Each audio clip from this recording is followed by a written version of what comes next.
Rodrigo Cesari está aqui conosco e eu vou começar essa entrevista com o Cesari enaltecendo.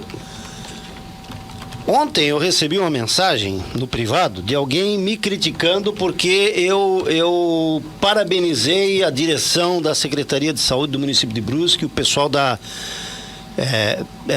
não, lógico, quando eu estendia, falei contigo uma noite anterior, né? Isso. Quando eu estendi o agradecimento, eu falei do secretário Dr. Oswaldo, você que está em duas posições hoje na prefeitura, mas está ali na secretaria também.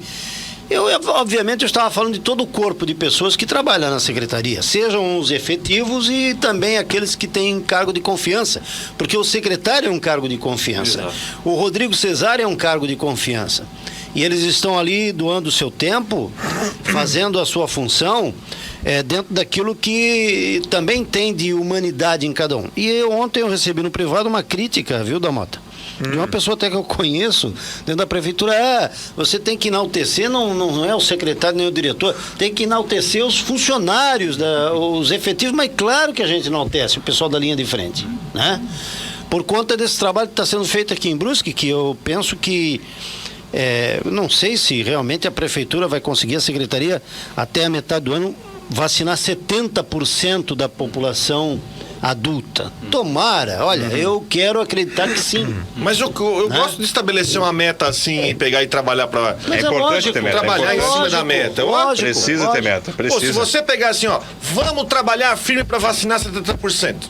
Pô, que legal, cara. Tomara que consiga. Claro, tem alguns motivos, algumas situações que são alheias à vontade da prefeitura, que diz respeito à chegada das vacinas. Sim. Exato, né? exato. Mas você trabalhar com uma meta, eu acho importantíssimo. Pô, se chegar a 70% no final de maio, nós vamos estar numa das cidades dentro do tamanho de Brusque, né? Mais de 100 mil pessoas que vai estar mais vacinadas, enfim, no Brasil. Eu acho que falta isso. Aí eu estou fazendo aqui um comentário de alguém que nunca viveu esse lado de dentro. O Rodrigo Cesari, que está aqui, pode até... Mas eu acho que falta isso no ambiente do serviço público. Meta, estabelecer meta, se como se fosse uma empresa. E só para...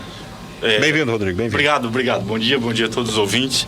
O que depender da Secretaria de Saúde, da administração, todas as doses que chegarem no nosso município, assim como a gente tem feito até agora, elas serão aplicadas imediatamente, né? Nós não temos nenhuma dose, vamos guardar para vacinar na semana que vem em uma ação estratégica, não, né? Então a gente está fazendo, nós somos pioneiros no estado de Santa Catarina na vacinação noturna, né? Para facilitar, muitos idosos estão em casa, depende dos filhos para poder levar, os filhos trabalham o dia todo, então é algo que deu muito certo, né? Nós vacinamos praticamente 1.500 pessoas em 3 dias no drive. Né? Então as vacinas chegam e a gente já imediatamente agiliza o processo.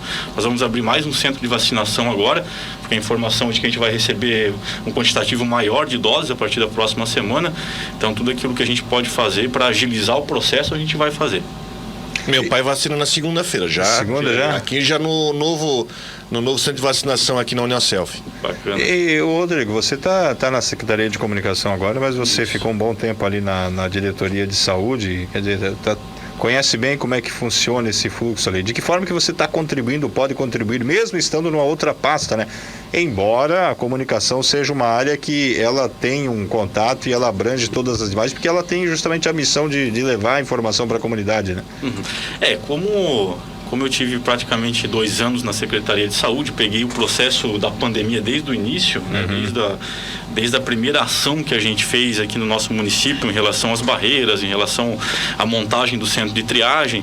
Então eu pude participar de todo esse processo e com isso a gente acaba adquirindo uma certa experiência, um certo craquejo na lida, né, em relação à pandemia. E desde que eu fui para a Secretaria de Comunicação no início desse ano, né, o Dr. Oswaldo solicitou, né, o secretário pediu, assim como o prefeito também, para que na medida do possível a gente continuasse ajudando, né, contribuindo na organização de algumas coisas. A equipe é muito boa, é muito competente, mas é claro, como a gente já está na estrada praticamente há 1 ano de pandemia, né, o que a gente pode fazer para facilitar e para ajudar, eu tenho feito nesse momento, né. É claro, a Secretaria de Comunicação é uma secretaria bastante importante também, mas na medida do possível a gente tenta contribuir naquilo que a gente pode, né. Eu penso que hoje não só a administração, mas a sociedade como um todo vive um momento ímpar, né, que é o momento de pandemia, e todas as nossas ações estão voltadas no combate a essa pandemia. Então, não só a comunicação, mas outras secretarias também têm contribuído e ajudado na medida possível a Secretaria de Saúde. E até eu acho que é uma questão que por mais que hoje esteja na comunicação, mas a questão de lidar com a pandemia é uma questão muito intrínseca, porque a comunicação é tudo. Exato. Campanha de conscientização, campanha de vacinação, você avisar dessas ações de agendamento. Na verdade, hoje a comunicação é um dos braços mais importantes dentro de toda a questão do tratar a pandemia. Exato, exato. Inclusive, eu recebi o pessoal da imprensa no início do ano, da imprensa de Itajaí, e o pessoal relatou exatamente isso, né? Eles disseram que o ano passado praticamente a Secretaria de Comunicação esteve alocada dentro da Secretaria de Saúde. E hoje está assim também. Exato, exato. Para que a gente possa exatamente dar visibilidade não só às ações, mas à conscientização, né? Apesar de que todo mundo já está careca de saber, né, sobre os cuidados, sobre as medidas que a gente tem que adotar, deixar a população muito bem informada em relação aos decretos, em relação àquilo que deve ser cumprido, né, para que a gente possa evitar a propagação do vírus. Mas hoje, falando sobre toda essa questão hoje da pandemia, a gente tem notado, e até eu falei sobre isso aqui na rádio, que Brusque hoje, ela está hoje com o que há de mais prático e o que há de mais moderno na questão da abordagem. Eu vou explicar. Eu falei sobre isso no começo da semana. Eu vi uma matéria onde mostra que idosos estavam ficando 3, 4 até 5 horas em Itajaí, trancado dentro de um carro para fazer a vacinação. Isso. Sinceramente, para mim isso é desumano, fazer um negócio desse. Enquanto isso, aqui em Brusque funciona com um agendamento de 2 em 2 minutos. O meu sogro vacinou domingo passado às 15 horas e 6 minutos. Legal. Né?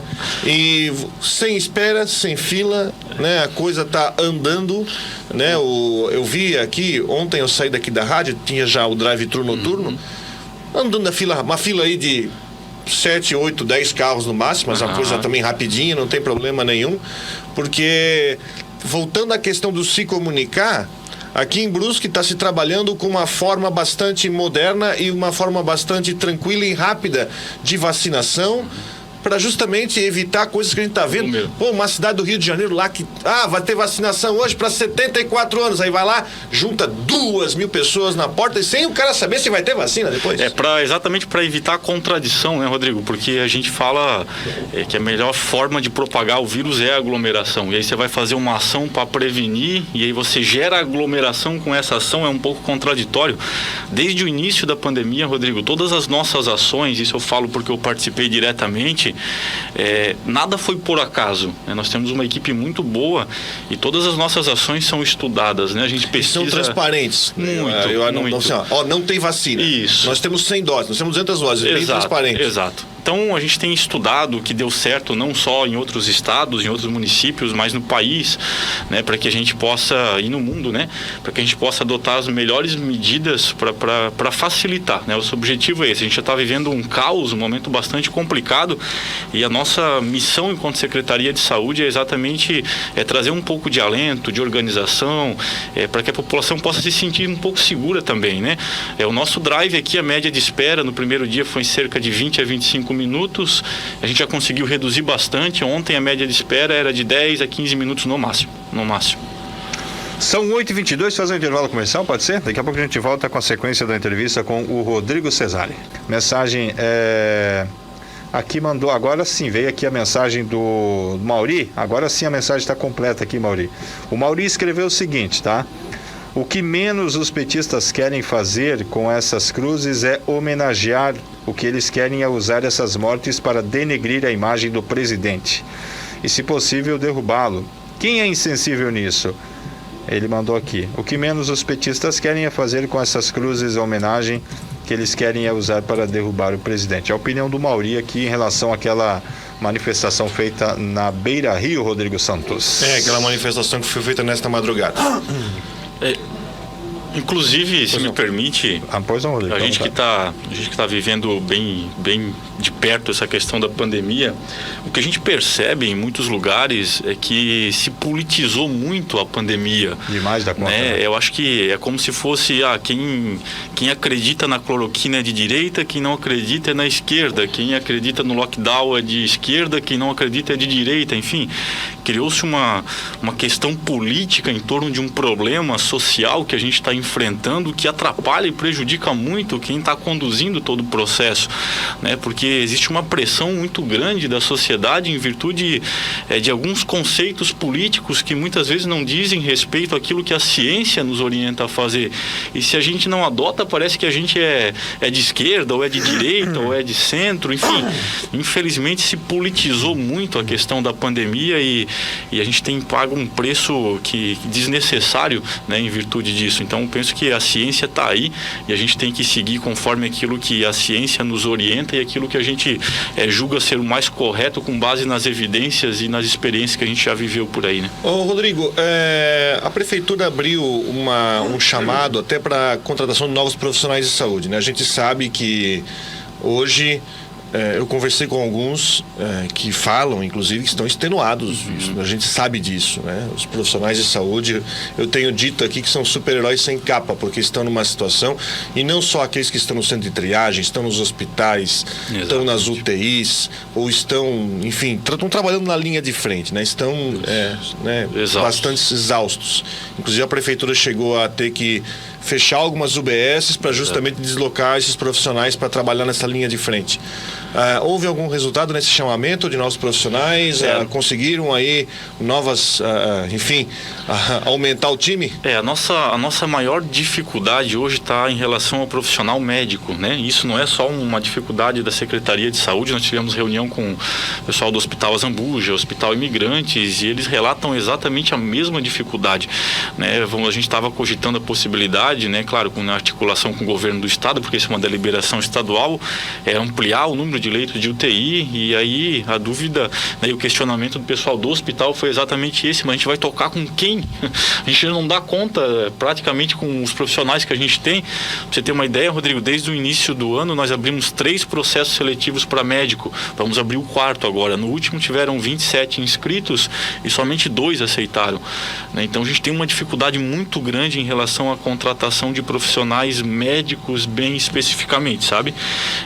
Hoje é uma raridade, não são todos também que se dispõem a trabalhar numa linha de frente como centro de triagem, por exemplo, né? Alguns médicos do processo seletivo a gente chama e diz: teu local de trabalho vai ser o centro de triagem. Eles dizem: muito obrigado, mas eu não vou aceitar, né? Então a gente está numa dificuldade muito grande, o que nos obrigou a tomar essa medida de ter que fechar algumas unidades de saúde, né? Hoje estão todas abertas, mas nem todas com profissionais médicos, né?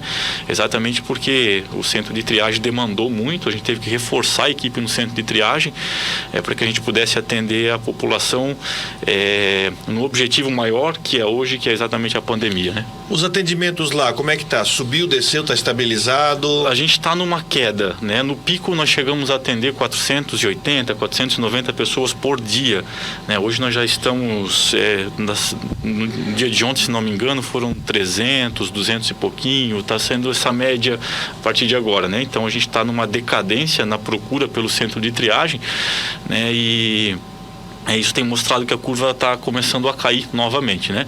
A nossa maior preocupação, eu digo nossa, né, de alguns especialistas, eu tenho lido bastante, conversando com o nosso infectologista aqui da região, é a próxima onda, né? Hoje nós estamos numa 3ª onda, já saindo dessa 3ª onda, o pico a gente já atingiu, estabilizou e agora está na decadência, como aconteceram com as outras ondas. Mas se a próxima onda vier muito próximo dessa, né, e aí a gente vai ter um problema muito grande, né? Muito grande, porque os hospitais já estão lotados, né? O princípio é sempre esse: a gente passou pela primeira onda, né? A gente chegou no pico e depois a gente caiu e chegamos praticamente no zero, né? Quando a gente começou a segunda onda, nós estávamos praticamente no zero. A segunda onda começou a cair e nós não chegamos no zero, nós chegamos no 3, no 4 e já começamos a 3ª. Então já tinha ocupação de leitos de UTI, já tinha ocupação de enfermaria quando nós começamos a 3ª onda. E a gente viveu agora quase que praticamente um caos que a gente viveu, né? Então se a próxima onda, se é que ela vier muito próximo dessa, né, aí a gente vai ter um problema muito grande. Por isso que que a gente tem intensificado bastante o pedido para que nesse feriadão, né, a gente está no feriadão aí de Páscoa, hoje praticamente as pessoas estão em casa, que evitem o máximo, né, a aglomeração, aquelas festas desnecessárias com muitas pessoas de fora, né, que vocês não conheçam, porque a gente precisa evitar a propagação agora, porque isso vai refletir daqui 10 ou 15 dias, né? E se a gente tiver uma quarta onda muito próxima dessa, a gente vai literalmente viver um caos, né? E quando você fala em quarta onda, né, isso e fala também que os hospitais estão lotados, né? Isso é fato, né? Inegável. Qual é a solução, na tua visão, Rodrigo, pela tua experiência, até pelo fato de ter atuado aí no setor de saúde? O que você entende que seria? Claro, a gente tem aquelas medidas, as medidas de distanciamento, a higienização, que é talvez o mais eficaz nesse momento, mas que outra solução poderia ser? Eu penso que isso passa muito por uma conscientização coletiva, sabe, Valdomiro? O que a gente tem percebido, o que eu particularmente tenho percebido? Quando a gente chega no ápice de alguma onda, as pessoas ficam preocupadas e ficam com medo, né? As próprias medidas mais restritivas que o governo adota fazem as pessoas refletir um pouquinho, sabe? Poxa, a situação está séria, a situação está grave, e as pessoas cuidam um pouco mais. Quando a gente começa na decadência dessa curva, né, a gente começa a noticiar menos números de casos positivos, menos pessoas internadas, menos números de morte, as pessoas pensam que, poxa, agora está tudo bem, né? Não preciso mais me cuidar tanto como antes. E as pessoas relaxam mesmo, sabe? É isso que a gente percebeu em todas essas ondas. Se vocês perceberem, vamos cuidar, e a gente começa a noticiar, tá caindo. Como na primeira onda, chegamos praticamente no zero, 10 casos por dia, 15 casos por dia. As pessoas relaxam mesmo, sabe? Eu dei entrevista já, inclusive, aqui, quando a gente estava praticamente no zero depois da primeira onda, onde eu dizia, né, a gente está bem agora, graças a Deus, mas não é hora de descuidar. A gente precisa continuar mantendo, né, todos os cuidados, todas as medidas. E é exatamente por isso, né? Porque as pessoas relaxam quando a gente começa a ter uma decadência, e aí a propagação ela é muito rápida, né? As próprias medidas, eu penso, né? Algumas coisas que são proibitivas quando a gente está no pico, elas não são proibitivas por acaso, né? Elas são proibitivas porque a forma como é conduzido essas ações, elas ajudam bastante na proliferação. A gente sabe que a maior arma que a gente tem é o distanciamento social, a máscara, o álcool, ponto, né? Não tem outra coisa, não tem outra fórmula. Se você tiver de máscara, se você tiver 1,5 m, a pessoa estiver contaminada, você não vai se contaminar, né? E as pessoas cuidam quando a gente está no momento crítico, mas quando a gente sai do momento crítico, parece que pronto, agora eu posso deixar isso de lado porque já passou, né? E não passou. Enquanto a gente não tiver pelo menos 70% da população imunizada, enquanto a gente não tiver nesse processo de imunização coletiva, a gente precisa cuidar até o final, sabe? Então eu penso que esse seja um fator, Valdomiro, o relaxamento das pessoas nesses momentos em que há uma decadência e as restrições são menores também, né? Então penso que seja um dos fatores esse. Eu também tem um outro fator também que eu vou colocar, que é o próprio cansaço da população. Claro. Né? Mas já passa de um ano, estamos em abril, isso é a situação começou em março do ano passado, já passamos de um ano. E as próprias pessoas já ficam saturadas. Eu estou falando isso, Rodrigo. Vou pegar o caso do meu pai. Tá mais de um ano enclausurado em casa, né? E às vezes o cara fica... né? As pessoas ficam assim, quer logo sair, pegar um ar... Enfim, tem a saudade de fazer algumas coisas. Existem as restrições, né? Hoje nós estamos operando com um decreto aqui em Brusque, onde você tem restrição aí, contagem de pessoa no mercado, os restaurantes estão funcionando com capacidade menor, tantos eventos, né? Enfim, FENARRECO, FENAGIP, a festa de Botuverá, tudo cancelado. E tem uma questão aqui, a questão psicológica, né? Que é o... Exato.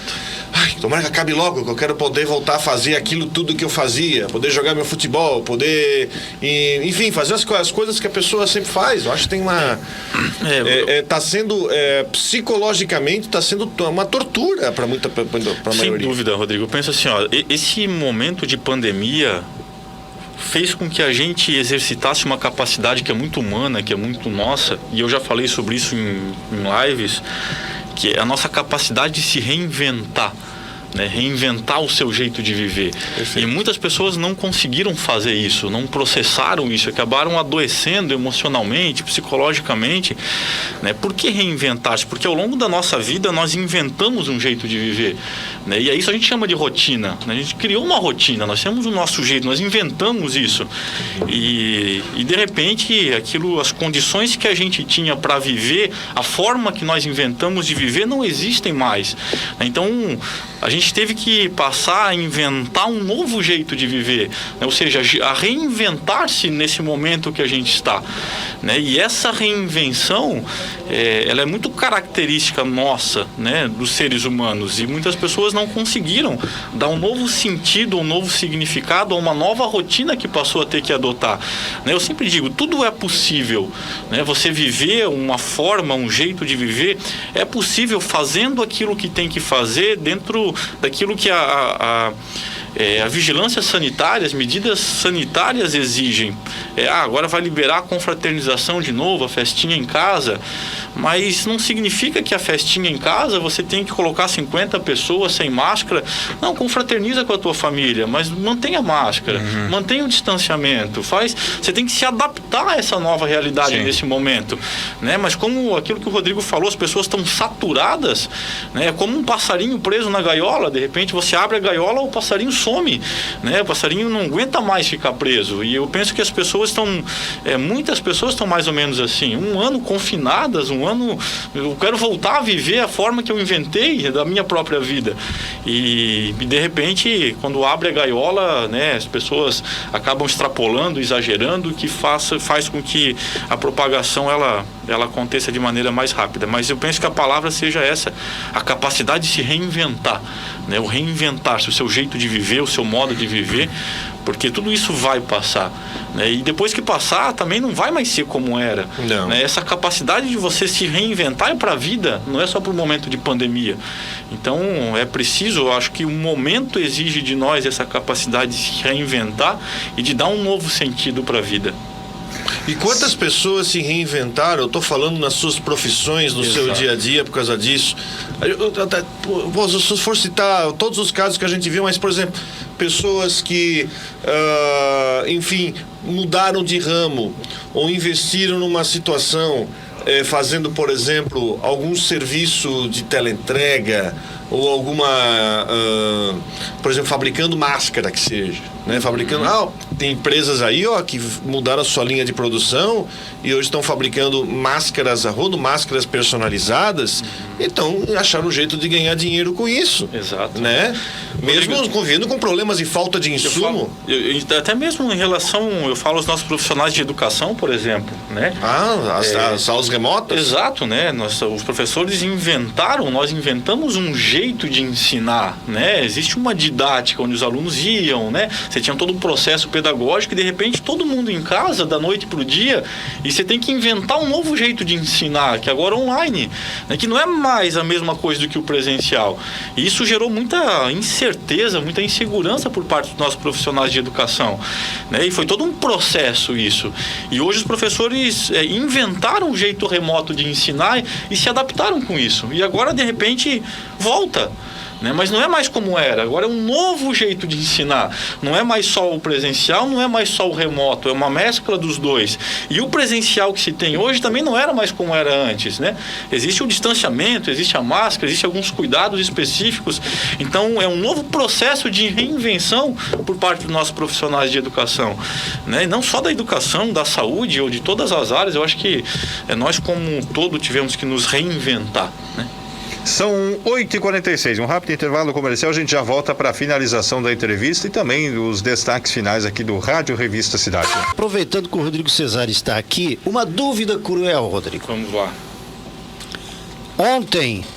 Anteontem eu recebi uma ligação do seu Eduardo lá do bairro Santa Rita. Diz ele que ele e a esposa caminham pela Beira-Rio de máscara.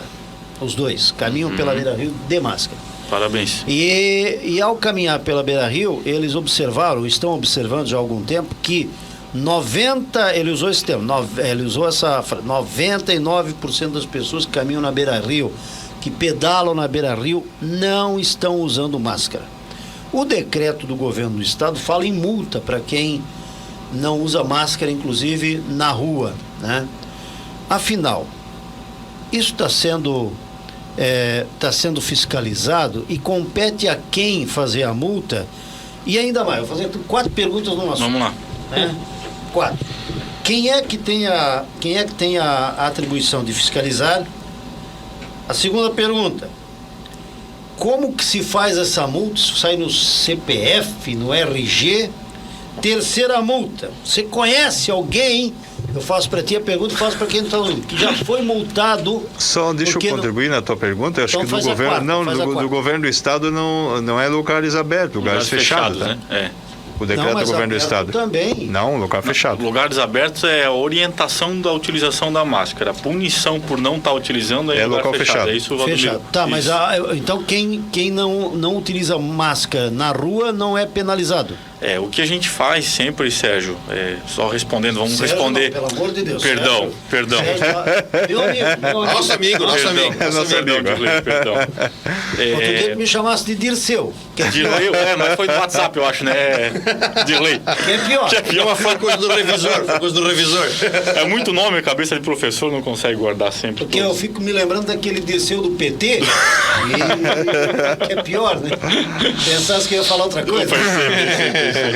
Mas, Odilei, respondendo a tua pergunta, as tuas perguntas, né? Pois não. Cabe ao município e à Polícia Militar a fiscalização das medidas e das normas sanitárias, enquanto prefeitura e equipe de fiscalização que a gente tem, a nossa função tem sido, como sempre, mais orientativa, né? Ela é punitiva sempre quando a gente chega nos extremos, né? Como a gente já teve que interditar alguns estabelecimentos, quando, né, eles reincindiram no descumprimento do decreto. Então, a gente fiscaliza sim e as nossas medidas são sempre orientativas. Quando a gente tem alguma intercorrência mais séria em relação ao descumprimento, a gente sempre aciona a Polícia Militar, que tem nos dado um apoio fundamental, né? Por exemplo, quando há quebra de isolamento de pessoas positivas, a gente vai, identifica, né, orienta, aciona a Polícia Militar, que lá o termo circunstanciado, e a pessoa responde criminalmente por isso. Então, é uma parceria que a gente tem do município com a Polícia Militar. No bloco anterior, nós estávamos conversando exatamente sobre a propagação do vírus e o que faz com que esses picos aconteçam, né? E a gente falava exatamente isso, a falta da conscientização popular. Eu penso que as pessoas que têm que se conscientizar de que a máscara ela não é obrigatória porque ela é obrigatória para que você não tome uma multa. Ela é obrigatória, ou muito mais do que obrigatória, necessária para que você não pegue ou não transmite o vírus, né? Então isso tem que partir de uma conscientização popular, uma conscientização das pessoas.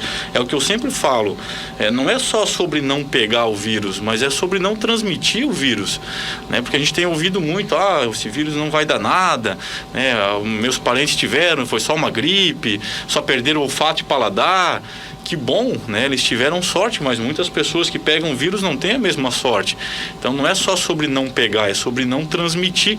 Então o que a gente tem feito é um trabalho intenso de orientar, de conscientizar a população de que o uso de máscara ele é não só obrigatório, mas necessário, né? Por uma questão social, por uma questão por uma questão social mesmo, uma questão da não propagação, para evitar que as pessoas fiquem mal, que venham a óbito por uma irresponsabilidade. Então eu penso que passa muito por isso, Dirley.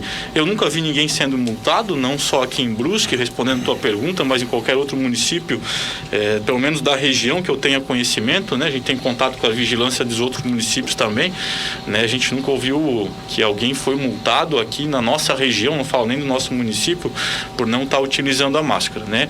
Mas é o que eu digo, conscientização social, popular, muito mais do que obrigatório, as pessoas têm que entender que é necessário. E os fujões? Os fujões, continuam tendo fujões aí Continuam, inclusive ontem à noite a gente teve uma denúncia dessa. Preste atenção. Conte em detalhes, onde é que foi isso? Esse cidadão é de que bairro? Esse cidadão, se não me falha a memória, é do bairro São Pedro. E houve uma denúncia? Houve uma denúncia, a fiscalização foi averiguar, né? Ele estava onde? segundo o relato da própria família, estava no mercado. Tá vendo como é que é? Tá vendo como é que é? Pessoa positiva, transmitindo. Ele é assintomático? Sintomas leves ele teve nos 2 ou 3 primeiros dias, depois não teve mais sintomas, mas continuou positivo e estava no supermercado. Qual a idade dele? Poxa, Dilei, eu não tenho essa informação aqui. É interessante a gente trazer. A equipe e a central tem, mas eu não tenho informação aqui. Porque quem é o cara que está com Covid, que sai para o supermercado, um lugar que tem aglomeração, que tem gente. Exatamente. E a responsabilidade dele transmitir o vírus. Eu lembro quando começou, teve até situação em que a prefeitura mandou polícia atrás da... Sim, a gente sempre aciona a polícia, é feito termo circunstanciado. Logo no início eu fui pessoalmente, foi no bairro Águas Claras, né? Eu liguei, na época eu visitava 100% das pessoas positivas, então eu liguei para o cidadão. Isso foi na sexta-feira à noite, ele não me atendeu. Sábado de manhã ele me atendeu, liguei para ele de novo, porque eu precisava visitar para notificar, para passar as orientações. E ele disse, não, eu estou em casa. Eu disse, eu fui ontem à noite, eu não achei o teu endereço, pode me passar um ponto de referência? Fica perto do posto de combustível? Ele disse, sim, do lado. Eu falei, não, ok, eu estou perto, né? Daqui uns 10 minutinhos no máximo eu estou. E ele falou, tá bom. E quando eu cheguei no endereço que ele falou, não era, procurei, passou o endereço falso. E aí a gente começou um processo de detetive, né? Começamos a perguntar na redondeza, acionamos a polícia militar, eles nos ajudaram também, até que eu cheguei numa kitnet, que me mandaram para uma outra, até que eu consegui localizar, tinha um senhor lavando o carro, ele disse, não, esse rapaz mora naquela casa ali. E aí eu cheguei na casa do rapaz, né? A mãe atendeu. Aí ele disse, não, ele saiu para pescar com o sogro, com a sogra e com a namorada. Vai fazer uns 15 minutos, uns 20 minutos, eles são meia hora. Eu falei, poxa, eu liguei para ele e tal. Ele disse, eu vi que ele recebeu uma ligação. E, enfim, né, foi essa situação. Voltou 9h45 da noite. E aí a gente estava lá esperando com a polícia militar, onde a gente fez boletim de termo circunstanciado, aquela coisa toda, ele responde criminalmente, mas é uma responsabilidade muito grande, muito grande. E nesse caso do fujão aí que foi no supermercado, vocês foram atrás também? Fomos atrás também, inclusive foi feito o termo circunstanciado, pessoas se comprometeu a ficar em casa, que acha que não estava mais transmitindo porque está sem sintoma, enfim, sempre é uma desculpa diferente, né? Mas infelizmente a questão é o que eu digo, é responsabilidade de todos nós, né? Até porque eu acho, eu não tenho dado científico disso, né? Mas eu imagino, até conversando com pessoas ligadas à saúde, que o supermercado é um lugar, o mercado, até pela movimentação de pessoas, você manuseando, por exemplo, tá falando para minha esposa, você vai comprar uma laranja, quantas pessoas não manuseiam aquela laranja? Você escolhe a laranja para colocar um tomate, enfim, eu imagino que o supermercado é o lugar mais delicado, eu imagino, no que diz respeito à transmissão, porque todo mundo vai para o mercado, né? Manuseia tudo. Sim. Claro, todos os mercados têm álcool gel sobrando. Você não. Se tivesse esse cuidado que o Rodrigo falou aí. Isso. De ao entrar. Isso, Sérgio. É algo que eu queria reforçar. Carrinhos higienizados. Isso, né? isso. Então não é culpa do supermercado. Não. A parte você não tem problema de álcool gel e carrinho higienizado lá, cestinha. O maior responsável é o cidadão. É algo que eu gostaria muito de pedir para a população, sabe? O álcool gel está na entrada do mercado, não é por acaso. Há um tempo atrás, quando nós tínhamos um quantitativo suficiente de fiscais, nós tínhamos na entrada de cada supermercado, dos maiores mercados aqui do município. E passava alguém sem álcool gel, já chamava, por favor. Né? A gente obrigava, a gente pedia para que todos passassem álcool gel. Mas deveria ser obrigado, viu, Rodrigo? Deveria ser obrigado. Mas aí a gente cai na mesma seara da máscara, né? Obrigado, recebe multa, mas e aí? Quem é que vai? Como vai fazer? Algo que é jogado ao vento e... mas enfim, é um apelo, né? O álcool está lá, usem o álcool, não é por acaso, ele é muito importante, exatamente isso que o Rodrigo comentou, né? Todo mundo põe a mão na mercadoria, todo mundo manuseia as frutas, as verduras, e aí você pega alguma coisa, põe de volta e a outra pessoa vai pegar também. Então a máscara e o álcool em gel nesse momento, principalmente no mercado, ela é muito importante. O nosso tempo já não está nem estourado, já estourou faz tempo, mas o Márcio Bressan mandou uma pergunta aqui, acho que era interessante até responder. E os novos remédios para a Covid aprovados pela Anvisa já chegaram em Brusque, o tal do Remdesivir? Não. O que a gente tem feito, né? A gente está utilizando, nós temos um tratamento precoce e o tratamento profilático que a gente chama, né? Esse segundo foi uma ação dos empresários aqui do município, né? Encabeçado pelo empresário Luciano Hang, onde eles juntaram um valor financeiro e compraram um medicamento. O medicamento alguns não chamam de medicamento, mas de vitamina, a vitamina D, o zinco e a ivermectina.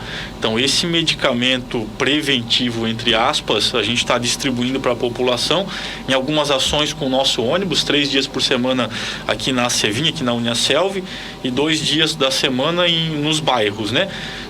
As pessoas têm procurado muito, Valdomiro, muito mesmo. A gente tem distribuído muito medicamento. Eu não tenho os números aqui agora.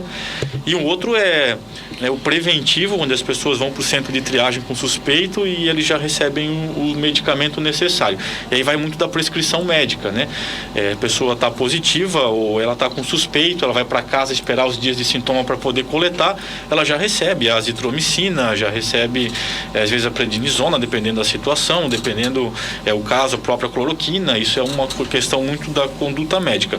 Mas são esses medicamentos, né? Esse é o nosso protocolo medicamentoso desde o início da pandemia, e a gente foi aprimorando, é claro, né? Conforme a gente foi aprendendo com a pandemia também, mas os medicamentos utilizados hoje são esses. Teve algum caso de reinfecção em Brusque? Oficial não. Pois é, pelo seguinte, eu faço essa pessoas... pergunta porque eu já ouvi de pelo menos 2 pessoas, gente que você conhece, que eu conheço, diz que tive 2 vezes. Inclusive na prefeitura, amigos meus, muitas pessoas eles foram diagnosticados positivos através do teste rápido lá no início.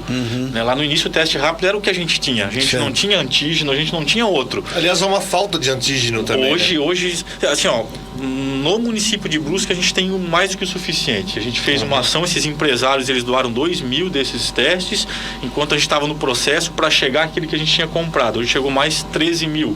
Então a gente tem o suficiente no município hoje. A gente passou por um período ali, uma semana praticamente sem, não tinha para entrega, não tinha. Então a gente foi pro PCR, onde demorava 7, 10 dias para vir o resultado, mas muitas pessoas fizeram um teste um teste rápido, que é aquele da gotinha do sangue, do dedo. Sim. E esse teste, hoje a gente sabe que para dar um falso positivo, um falso negativo, é muito grande. Então as pessoas estavam com gripe, foram fazer o teste e deu um falso positivo. Isolaram, trataram como se tivesse com Covid, mas poderia ser um falso positivo. E agora, de novo com sintoma, hoje a gente tem um antígeno, faz o antígeno que é o mais seguro, o PCR, e aí dá positivo. Fui positivo de novo. Não é que foi de novo, provavelmente da primeira vez não tinha sido. Muitos casos aqui, quando a gente identifica que foi feito PCR no início e foi dado positivo, agora está lá com sintoma, é positivo de novo. A gente caminha para o LACEN. O LACEN é que faz o estudo genético do vírus para saber se é recontaminação ou se é uma nova cepa, se é um novo vírus ou de que forma que é. Eu sei que até no mês passado nós tínhamos mandado já 8 casos aqui de Brusque para o LACEN para investigação de casos de recontaminação, mas até a informação que eu tive, nenhum foi recontaminação não. Muito bem. Obrigado, Rodrigo. Eu que agradeço. Obrigado, Dirley. Obrigado pela oportunidade. A gente está sempre à disposição. Um bom dia, uma feliz Páscoa para todos os ouvintes, para todos que estão nos acompanhando. E, por favor, não é momento de relaxar, as medidas sanitárias estão aí, cuidem, aproveitem a família, curtam esse momento de Páscoa, esse momento de esperança. A Páscoa significa isso, é ressurreição, é esperança, e que essa esperança possa vir do coração de cada um de nós, nesse sentido de que o futuro depende das nossas ações, depende daquilo que a gente vai fazer, daquilo que a gente faz, daquilo que a gente pratica hoje. Então, muito cuidado, muita responsabilidade. É momento de confraternizar com as pessoas que a gente ama, mas sempre com muita responsabilidade e muito cuidado.